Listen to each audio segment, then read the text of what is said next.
wabarakatuh. Bismillahirrahmanirrahim. Alhamdulillah. Nahmaduhu wa nasta'inuhu wa nastaghfiruh wa na'udzu billahi min shururi anfusina wa min sayyiati a'malina. May yahdihillahu fala mudilla lahu wa may yudlilhu fala hadiya lahu. Allahumma shalli wa sallim ala nabiyyina Muhammadin Rasulullah ibnu Abdillah alladzi la nabiyya ba'dah. Qala ta'ala a'udzu billahi minasyaitonir rajim. Qalu subhanaka la ilma lana illa ma 'allamtana innaka antal alimul hakim.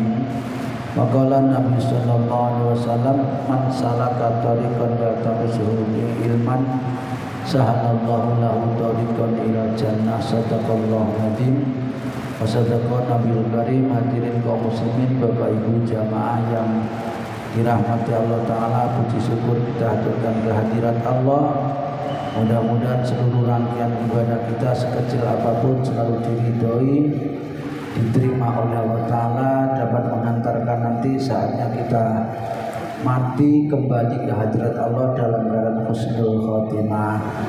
Salawat salam kita haturkan kepada baginda panutan kita Nabi Agung Muhammad sallallahu alaihi wasallam yang sudah banyak memberikan uswah kepada kita.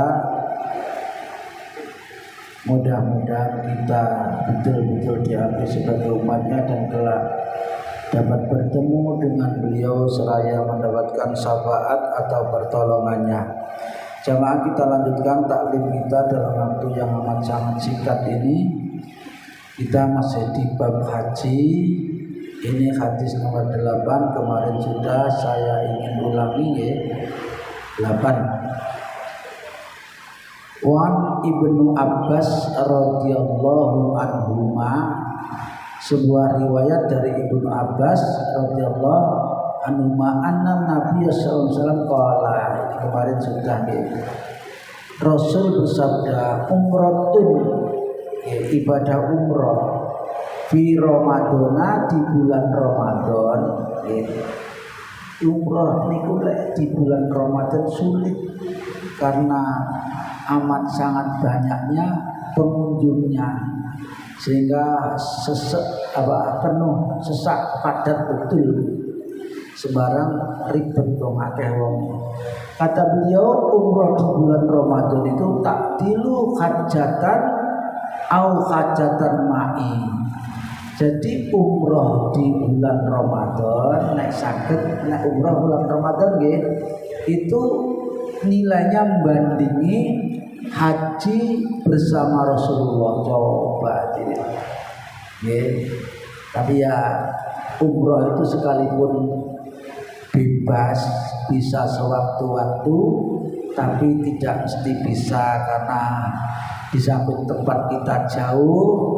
Sekarang dananya itu, apalagi kalau programnya agak lama ya, bukan hanya 9 hari gitu, tapi lebih, apalagi yang sampai setengah bulan itu ya banyak ya. Tapi lek iso nyicil.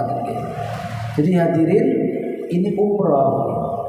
Apa bedanya umroh sama haji ya? Saya pernah ditanya ya.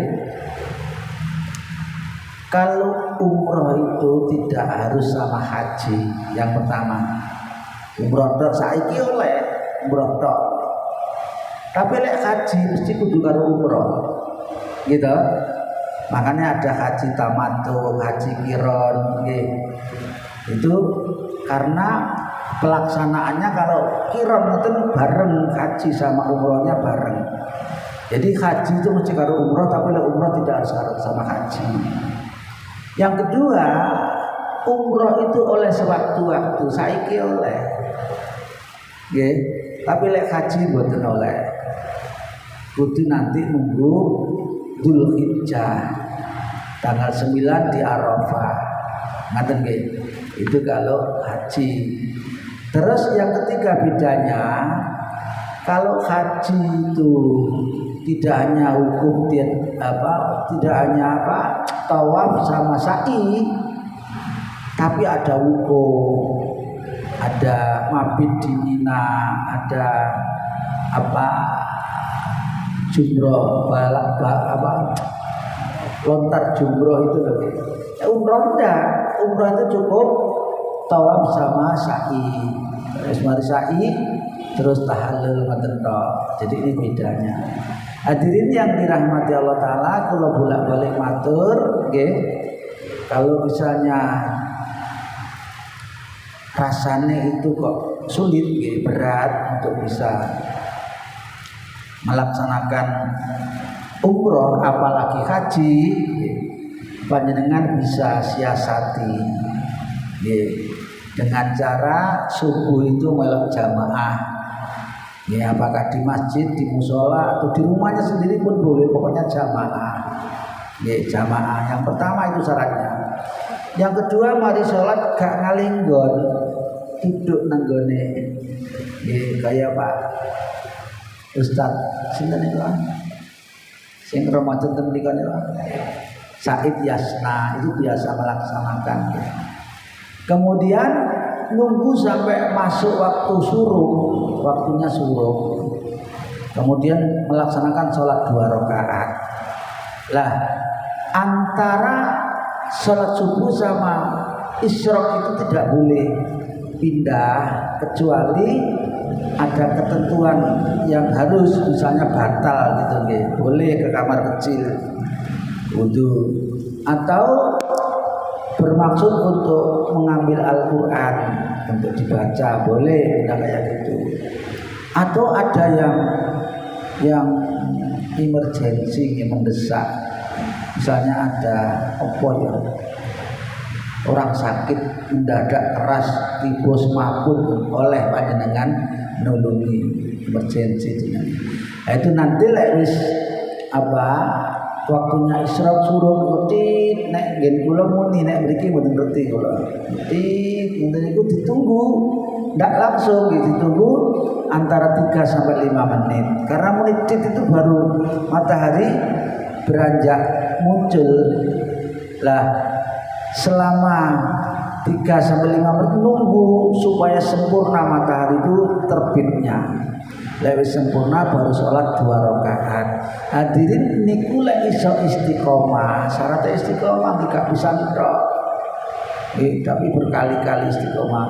Niku takdilu haji wa umrotan taman kata Nabi sampai ping 3. Pahalanya itu bandingi haji dan umroh sempurna. Nabi yang bersabda sempurna kata Nabi. Tapi apakah kalau sudah membiasakan sholat isyraq terus gak wajib haji? Enggak. Panjenengan wis oleh pahalanya haji dan umroh karena istiqomah isyraq tadi itu. Tapi nanti sewaktu-waktu panjenengan punya kesempatan, punya dana, panjenengan masih tetap berkewajiban ibadah haji. Dilalah oleh rezeki wakeh terus cukup dikebunjal waktu nyanda tetap wajib melaksanakan ibadah haji. Kayak bocah cilik sing durung akil balik, sing durung balik, si anak-anak pokoknya durung balik. Niku dijak haji sah hajinya, wong tuane oleh pahala ganda. Tapi dia belum gugur kewajibannya. Besok kalau dewasa dia punya istitoah, punya kemampuan baik dananya maupun keamanannya, dia masih tetap punya kewajiban melaksanakan ibadah haji. Ngoten nggih? Karek ngamalno. Baik, kita lanjutkan sekarang. Yang ke-9. Wa anhu, dan dari Ibnu Abbas malih, anak imro'atan qalat, anak wong wadon.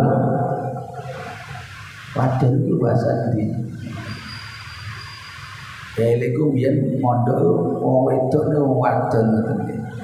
Anak wong wadon, orang perempuan, qalat, tanya kepada Nabi, ya Rasulullah, wahai Rasul, inna faridatallahi ala ibadi fil haji. Sesungguhnya salah satu kewajiban bagi seorang hamba yang mampu itu adalah menunaikan haji. Kewajiban Sekarang persoalannya adrokat abi syaikhon kabiron la yasbitu ala rohilah. Rasul ayah saya itu sudah tua, sudah tidak bisa naik kendaraan waktu dulu. Waktu kaya saat ini mobil motor enak, biar onta. Jadi gak kuat naik onta mergo wis tuwa niku. Nggih. Pokoknya nek wis tuwa niku cuman kok naik onta. Naik becak mon kangelan wis tuwa niku. Lah katanya perempuan tadi tanya sama Nabi, apa akhudju anhu, apa aku boleh menghajikan? Apa jawabnya? Qala na'am ya hajikno. Jadi oleh panjenengan menghajikan siapa saja, syaratnya sing menghajikan itu harus sudah haji. Ya. Dulu ada orang zaman Nabi masih ada seseorang yang menghajikan temannya namanya Subrumah. Nggih. Subrumah disebutkan Subrumah. Terus ruku Nabi dengar, "Sopo Subrumah itu? Teman saya wahai Rasul." Terus, "Kamu menghajikan?" "Iya." Nabi tanya, "Kamu sudah haji atau belum?" "Belum Rasulullah." "Iki gak oleh. Kamu haji dulu baru nanti menghajikan." Ngaten nggih. Tapi ya ndak bisa apa nek ngarani sekali waktu itu haji 2 kali ndak bisa. Nggih. Nah, misalnya tahun ini tahun 2025 misalnya haji tok dhewe tok. Boleh ngajak wong ya tahun berikutnya. Beda kali umroh. Kalau umroh panjenengan tindak Mekah. Ibadah umroh itu cukup di Mekah tok. Di Madinah itu tidak ibadah, hanya ziarah ke makam Nabi. Terus doyo-doyo kepingin bisa sholat dan berdoa di Taman Raudhah.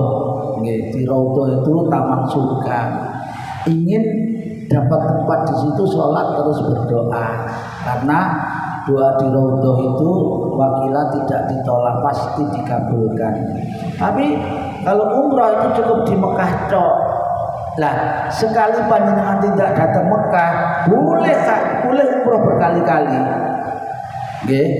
Teko ngoten langsung umrah untuk dirinya sendiri.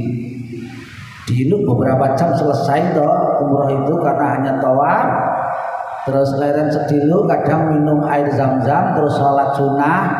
Mari ngoten teruskan di sa'i nggih, Safa Marwah ping 7. Rasuwe nek wong gak rame ya cepet nggih. Tapi lek Ramadan ngoten masyaallah panjenengan ndak kedorong-dorong ngoten wis apik nggih. Awak dhewe niki wong lanang ngeten niku lek haji umrah lah nek tawaf nggih. Barengan kali wong luar sing kabut sing gedhe niku panjenengan Ibu, kok sikute ngoten wis letik. Wong awak gede padang-padang niku tangannya dikenekno. Nggih, dibelenggu nang terus karo ngene tangannya. Yang awake dhewe gak iso liwat. Wong kuwat gede Mas wedok tenagane kuat-kuat. Lah, panjenengan lek pas mriko pagi umroh, engko nek iso siang ya umroh meneh boleh, sore umroh lagi, malam umroh lagi. Umrohno sapa misalnya umrohno ayahe, ibuke, kakek, semuanya diumrohkan boleh. Jadi ke Mekah sekali, umrohnya berkali-kali boleh. Kayak panjenengan tidak masjid ngene iki, nang masjidnya ben pisan, tapi boleh sholat berkali-kali. Nek haji gak iso. Haji yo bisa tok iku wong. Waktunya tempatnya ditentukan. Ra iso satu kali haji nggih, terus 2 kali ngoten mboten saged. Ngoten nggih. Jadi boleh menghajikan orang lain kembali ke sini asal dia sendiri sudah haji. Wallahu alam. Baik, kita lanjutkan. Ya, baik. Ya. Duh, baca dah.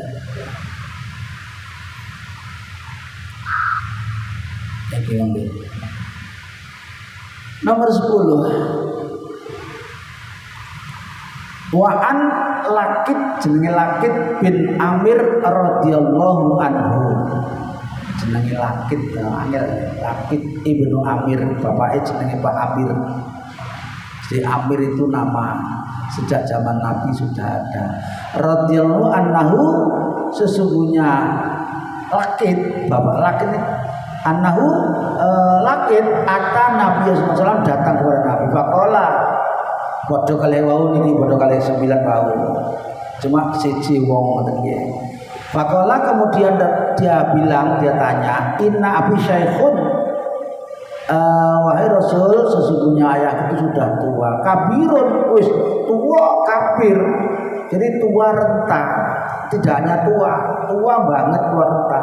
La yastati'ul al-hajja, wis gak iso haji wahai Rasul, wala umroh, dan juga sudah tidak bisa umroh, wala dona, sudah tidak bisa bepergian pokoknya. Kala ketika mendapatkan laporan begitu dari Lakit ini tadi, apa kata Rasul? Hujja an abika waqtamir. Nabi terus perintah kepada Pak Lakit ini wau, hajikan orang tuamu dan umrohkan. Jadi oleh Rawu Abu Dawud wa Tirmidzi wa qala hadisun hasan sahih hadisnya. Ya, jadi rawinya wasiqah terpercaya boleh menghajikan orang. Ya, syaratnya ini mau harus yang menghajikan sudah haji. Rawleh menghajikan orang lain sementara wak dewi durung haji. Dan ini gampang-gampang karek ngecak namawan. Sekarang yang ke-11. Wan Sa'ib ibnu Yazid radhiyallahu anhu qala hujja bi aku pernah ikut haji, kata Pak Sa'ib. Tadi Lakit sekarang Sa'ib, angel Sa'ib. Aku pernah melaksanakan haji ma'a Rasulullah fi hajatil wada. Wada niku pamitan terakhir. Jadi hajinya Nabi terakhir, haji wada namanya. Wa ana ibnu Sabi. Aku waktu itu masih umur 7 tahun. 7 tahun itu sudah balik apa belum? Belum ya. Nah, ini boleh, ya, boleh. Ini katanya Sa'ib boleh haji, tapi belum gugur kewajibannya. Ntar kalau sudah balik, sudah dewasa, dia bisa, maka dia harus melaksanakan haji lagi. Kata dia, penak rumusnya, karek ngamal mawon baik. Saiki 12, momet ini. Nah, bismillah gelis 12. Wan Ibnu Abbas. Ibnu Abbas malah tadi sudah sebuah riwayat dari Ibnu Abbas lagi adalah anna Nabi sallallahu alaihi wasallam suatu ketika rombongan Nabi berombongan tapi tidak terlalu besar. Nggih. Ketemu dengan rombongan lain. Jadi rombongannya Kanjeng Nabi ketemu dengan rombongan lain rokiban bir Rauha, di Rauha, daerah Rauha. Kula pun ditakoki Rauha itu ndi ya sekono Rauha, kon aku dhewe tau rono. Pokoknya jenenge tempat itu Rauha. Faqala, maka Nabi tanya ketemu rombongan tadi itu, "Manil qaum?" Kata Nabi tanyain. Itu rombongan siapa? Kamu siapa? Qalu, rombongan niki wae di Rauha ini jawab. Qalu nggih al-muslimun, kami orang-orang Islam, katanya rombongan yang ditanya Nabi itu. Qalu, kemudian balik tanya rombongan ini, "Man anta?" Sementara siapa kau? Nabi diceluk kau ngono karo soalnya. Nah iku Nabi.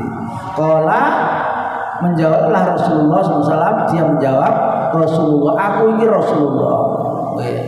Kemudian hadirin, di antara orang yang di rombongan ini ada yang bawa anak kecil, seorang perempuan. Warafa'at imro'atan sobian, anak perempuan itu mengangkat anaknya kecil. Faqalat, dan tanya, ali hada hajjun, apa boleh bayi kecil, anak kecil ini ikut haji? Qala na'am, boleh.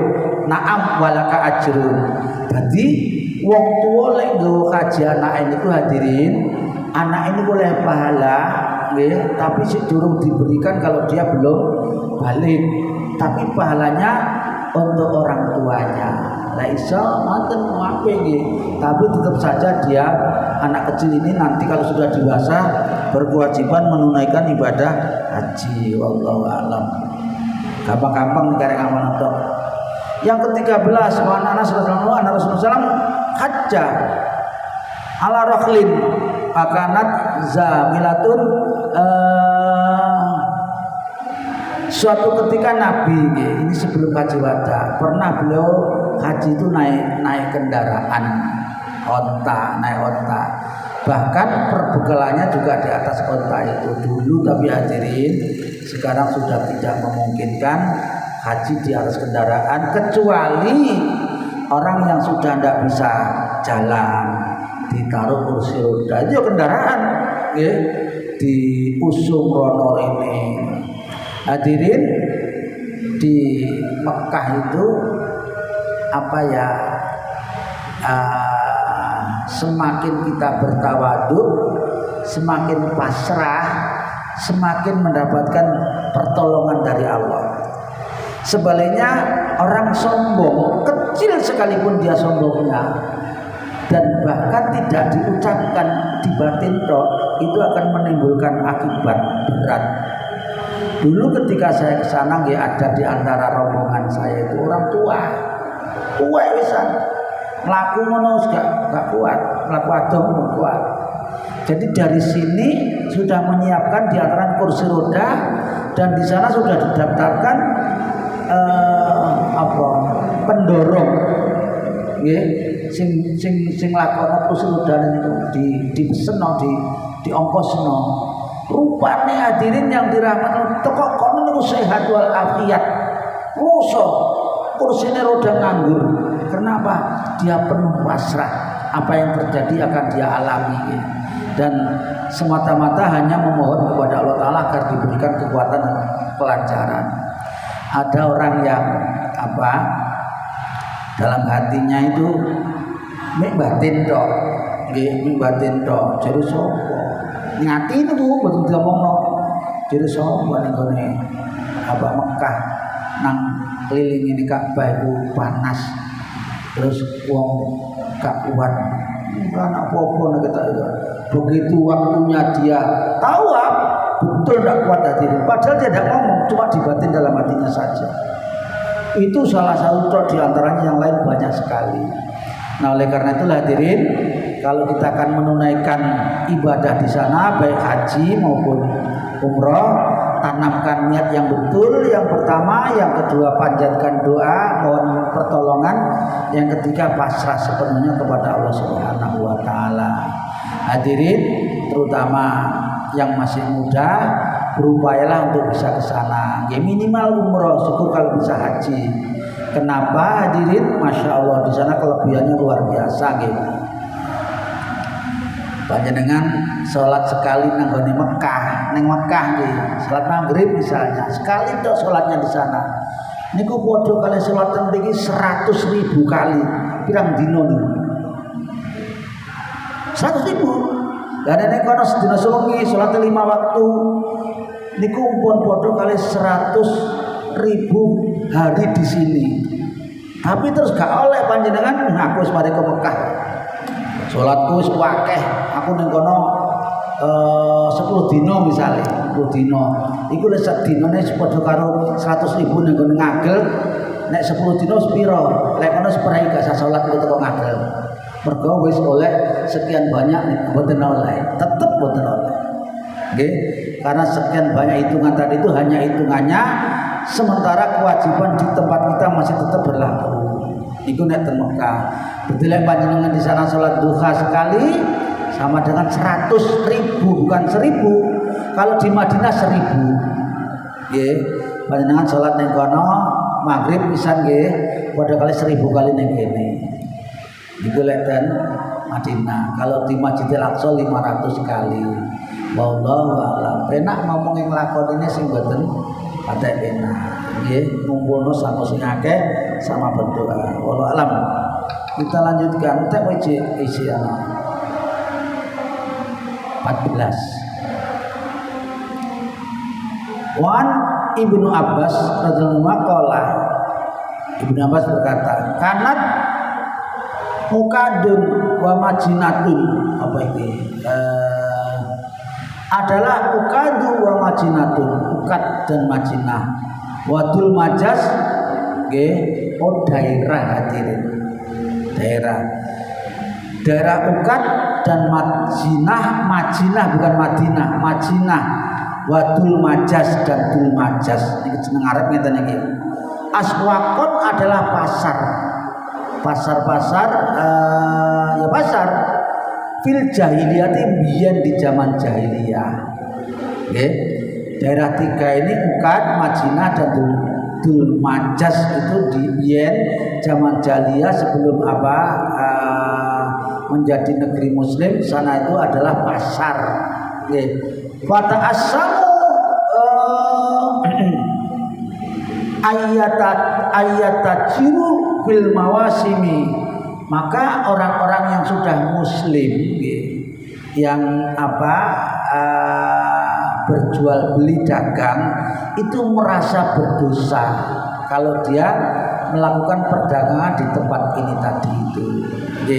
Jadi sebetulnya ini tidak terlalu dekat dengan hubungannya dengan haji. Fil mawasimi, di waktu musim haji. Jadi lewis musim haji, orang-orang muslim itu tidak berani dagang jual beli di ukat, majinah dan dul majas ini. Karena pada takut dia melaksanakan dagang di waktu haji, maka fanazalat turunlah ayat.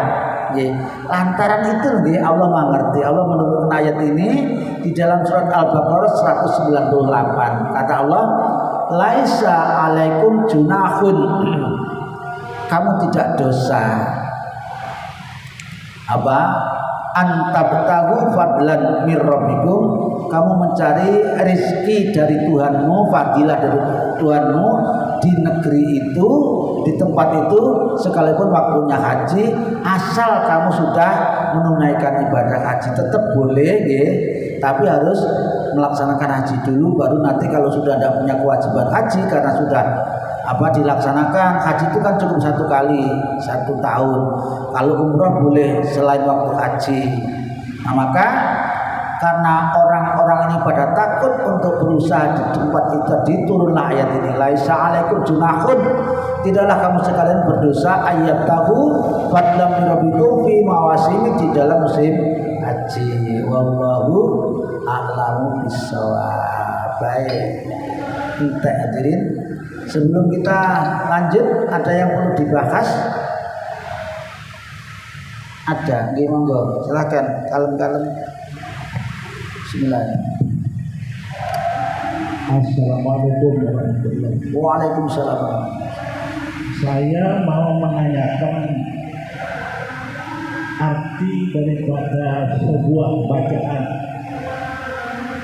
selesai sholat. Sebenarnya ini wirid tiap hari, tapi saya tidak tahu maknanya. Jadi setelah kita membaca Alhamdulillah 33 kali, Allah Akbar, Subhanallah 33, Allah Akbar. Maka kalimat la man lima baca wala mu'tiya lima manaka. Oh ya. La rabba lima qadaita wala yanfa'u wal yaqi wal qalbi. Lamania lima aktoita. Ini saya jujur karena waktunya singkat. Lamania itu rawono sing bisa menghalangi. Tidak akan ada yang akan bisa menghalangi. Lima aktoita kepada orang yang akan kau berikan. Berikan apa saja. Rawono sing bisa menghalangi. Jadi kalau Allah sudah berkehendak untuk memberikan sesuatu kepada Pak Haji Sahri misalnya, kau ono sing iso ngalangi. Kalau Allah sudah berkehendak, wala mu'tiya lima mana'an, dan tidak akan ada orang yang bisa memberikan sesuatu kepada siapa saja, kepada orang yang dicegah oleh Allah. Jadi semua itu atas izin dan ridha Allah Subhanahu wa taala. Wala yang fa'udal jadi orang yang punya kedudukan tinggi, punya kemuliaan, punya jabatan, itu di mata Allah Ta'ala tidak ada artinya apa-apa. Semuanya ada di tangan Allah Subhanahu wa Ta'ala. Atau nggih, kurang lebihnya. Itu betul.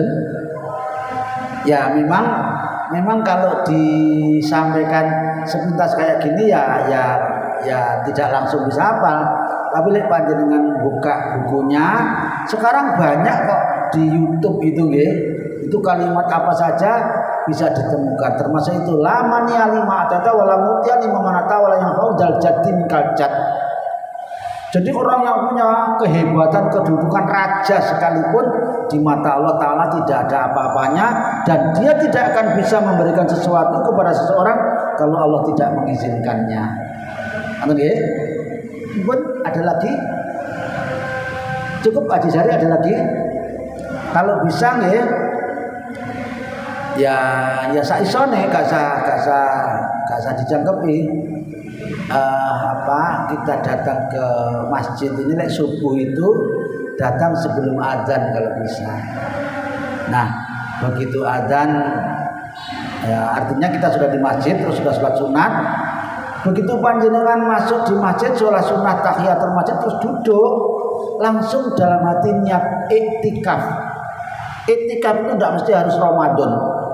Iktikaf itu harus berjam-jam, berhari-hari, enggak. Sebentar pun kalau dalam hatinya meniatkan iktikaf, panjenengan selama di masjid, baik ketika waktu sholat subuh misalnya, atau wiritanya, dzikirnya sampai selesai, panjenengan oleh pahala ganda, oleh pahalanya iktikaf, juga oleh pahalanya sholat, juga oleh pahalanya dzikir, jadi double-double pahalanya. Maka jangan lupa niat iktikaf. Tidak mesti harus dilafalkan nawaitul itikaf, tidak. Dalam hati, ya Allah, saya niat beritikaf, ya Allah, sudah ngerti Allah.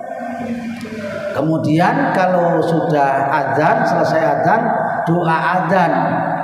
Nggih, doa azan itu yang betul, jangan langsung Allahumma rabb hadhihi da'wati tamah, jangan. Awali dengan sholawat sekalipun pendek.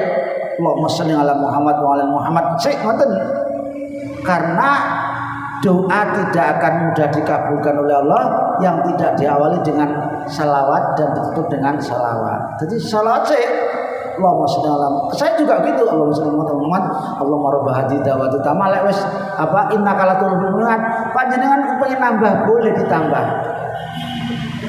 Yang tertutup Wassalamualaikum ala Muhammadin wa ala wasallam cukup pun. Nek pun ngoten terus salat sunat qabliyah subuh. Qabliyah subuh gak sadawa-dawa. Nabi itu singkat salat qabliyah subuhnya. Singkat, nggih singkat. Jadi yang dianjurkan itu kebanyakan al-kafirun dan al-ikhlas. Qabliyah subuh rasa dawa-dawa. Kenapa? Nanti habis qabliyah subuh itu mesti ada amalan yang hebat. Lek waktune dawa ngoten panjenengan hidiyah Fatihah 3 kali dulu. Kalau waktunya singkat ya baca Fatihah tok sekali aja, terus baca subhanallah wa bihamdi subhanallahil azim astagfirullah. Subhanallah astagfirullah. Nek iso ping 100. Nggih. Orang 100 kok komat, kok mari salat diterusno. Nggih. Fadilahnya luar biasa. Saya tidak bisa menyampaikan semuanya, waktunya terbatas. Jadi baca. Nenggen kula sepakat. Jadi jaraknya kalau subuh itu panjang, antara azan sama iqamat itu hampir 15 menit. Jadi maca niku pun mari sik dereng qomat. Nggih, lek enek waktu malih panjenengan tambah ya hayyu ya qayyum ya Allah la ilaha illa anta subhanaka inni kuntu minadz dzalimin. Ini juga luar biasa pahalanya. Ya hayyu ya qayyum itu ismul adzam. Asmaul husnanya Allah. Terus la ilaha illa anta subhanaka inni kuntu minadz dzalimin itu doanya Nabi sinten? Nabi Yunus ketika berada di perutnya ikan. Di dalam ayat lain Allah mengatakan kalau saja Nabi Yunus tidak bertasbih, tidak berzikir dengan kalimat itu, oleh Allah dibiarkan di perutnya ikan sampai hari kiamat. Coba Berarti lek gak maca iku nang perut ikan sabar jawab sawe. Sawe berapa tahun Bu? Sementara dari Nabi Yunus dulu sampai sekarang sudah gak ngerti aku tahun piro. Karena baca itu jadi luar biasa, itu istighfar namanya, istighfarnya Nabi Yunus. Nabi Yunus diselamatkan oleh Allah, dikeluarkan dari perutnya ikan, kemudian bisa kembali melanjutkan dakwah lagi. Ngaten nggih? Jadi baca itu doa yang hebat, yang luar biasa, yang manakala punya kesempatan dilaksanakan. Ngaten, saya pikir ada lagi sudah cukup. Ibu datang ya, tinggal ngamalkan saja. Kembali saya tekankan, pokoknya panjenengan masuk masjid. Kayak ini juga begitu tadi sebetulnya. Panjenengan sebelum maghrib sudah masuk masjid, nggih tahiyatul masjid, atau begitu masuk masjid iqamat. Jadi karena iqamat panjenengan langsung ikut sholat toh maghrib. Nah sebelum panjenengan zikir zikir ba'da sholat itu dalam hati tanamkan niat, nama itu itikaf.